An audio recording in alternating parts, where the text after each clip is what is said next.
అమ్మ కడుపున ఆఖరివాడిగా పుట్టిన అందరికీ మంచి చేయాలి, మేలు జరగాలి అనే విషయంలో ముందువాడుగా ఉంటాడు. తన గురించి కంటే జనం గురించి ఎక్కువగా ఆలోచించే మనస్తత్వం నా తమ్ముడు కళ్యాణ్ బాబుది. ఎవరైనా అధికారంలోకి వచ్చాక ప్రజలకు ఏదైనా చేయాలనుకుంటారు. కానీ కళ్యాణ్ తన సొంత సంపాదనని కౌలు రైతులు కన్నీళ్లు తుడిచేందుకు ఖర్చు పెట్టడం, సరిహద్దు దగ్గర ప్రాణాలొడ్డి పోరాడే జవాన్ కోసం పెద్ద మొత్తం అందివ్వటం, అలాగే మత్స్యకారులు ఇంకా ఎందరికో తాను చేసిన సహాయం చూస్తుంటే ఇలాంటి నాయకుడు కదా జనాలకు కావాల్సింది అనిపిస్తుంది. ఒక రకంగా చెప్పాలంటే సినిమాలోకి తను బలవంతంగా వచ్చాడు, రాజకీయాల్లో మాత్రం ఇష్టంతోనే వచ్చాడు.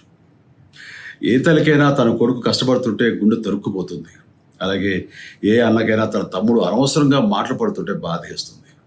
అలా బాధపడుతున్న నా తల్లికి ఈ అన్నయ్యగా ఒక మాట చెప్పాను. నీ కొడుకు ఎంతోమంది తల్లుల కోసం, వాళ్ళ బిడ్డల భవిష్యత్తు కోసం చేసే యుద్ధం అమ్మా ఇది. మన బాధ కంటే అది ఎంతో గొప్పది అన్నాను.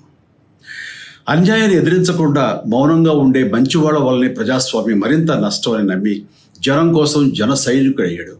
తాను బలంగా నమ్మిన సిద్ధాంతం కోసం తన జీవితం రాజకీయాల్లోకి అంకితం చేసిన శక్తిశాలి పవన్ కళ్యాణ్. ప్రజల కోసం, రాష్ట్ర భవిష్యత్తు కోసం ఆ శక్తిని వినియోగించాలి అంటే చట్టసభలో అతని గొంతు మనం వినాలి. జనమే జయను నమ్మే జనసేనాని ఏమి చేయగలడో చూడాలంటే మీరు పిఠాపురం ప్రజలు కళ్యాణ్ని గెలిపించాలి. మీకు సేవకుడుగా, సైనికుడుగా అండగా నిలబడతాడు. మీకోసం ఏమైనా సరే కలబడతాడు, మీ కళ నిజం చేస్తాడు. పిఠాపురం వాస్తవ్యులకు మీ చిరంజీవి విన్నపం. గాజు గ్లాసు గుర్తుకి మీ ఓటు వేసి పవన్ కళ్యాణ్ని గెలిపించండి. కొణిదెల పవన్ కళ్యాణ్ అమ్మ కడుపున ఆఖరివాడిగా పుట్టిన అందరికీ మంచి చేయాలి, మేలు జరగాలి అనే విషయంలో ముందువాడుగా ఉంటాడు. తన గురించి కంటే జనం గురించి ఎక్కువగా ఆలోచించే మనస్తత్వం నా తమ్ముడు కళ్యాణ్ బాబుది.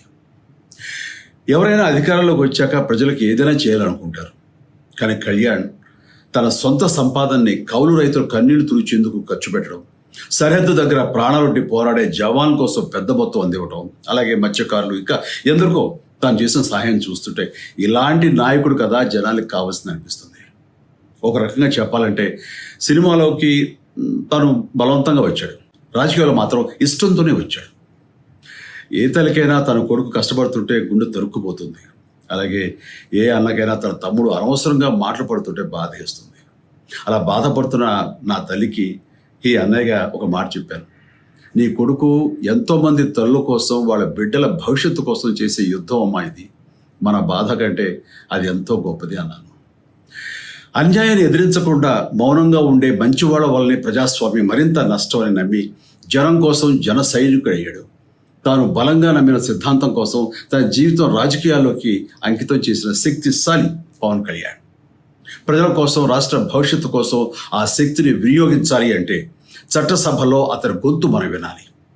జనమే జయను నమ్మే జనసేనాని ఏమి చేయగలడో చూడాలంటే మీరు పిఠాపురం ప్రజలు కళ్యాణ్ని గెలిపించాలి. మీకు సేవకుడుగా, సైనికుడుగా అండగా నిలబడతాడు. మీకోసం ఏమైనా సరే కలబడతాడు, మీ కళ నిజం చేస్తాడు. పిఠాపురం వాస్తవ్యులకు మీ చిరంజీవి విన్నపం. గాజు గ్లాసు గుర్తుకి మీ ఓటు